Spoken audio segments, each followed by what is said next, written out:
Imagine you've just launched your Wix site and everything's going good, right? Except for one little detail, your business name doesn't quite fit anymore. Maybe you just rebranded or made a change in the direction and you need to update it on your site. So, where do you start? In this video, I'll show exactly how to change your business name on Wix website. So, what you're gonna have to do, and also if you find this short video helpful, this short Wix website, make sure you subscribe for more tutorials. So what you're going to need to do here is to click on settings.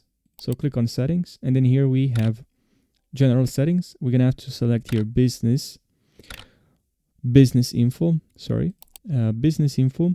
And here you can change the name here, category, logo. You can also add a logo and also short description. And also here you can add the location, the contact info, and some contact info as well, your email, if you want your email, your phone, and your fax. So I hope you found this short video helpful. Make sure you subscribe for more, and I'll see you in the next video. Take care.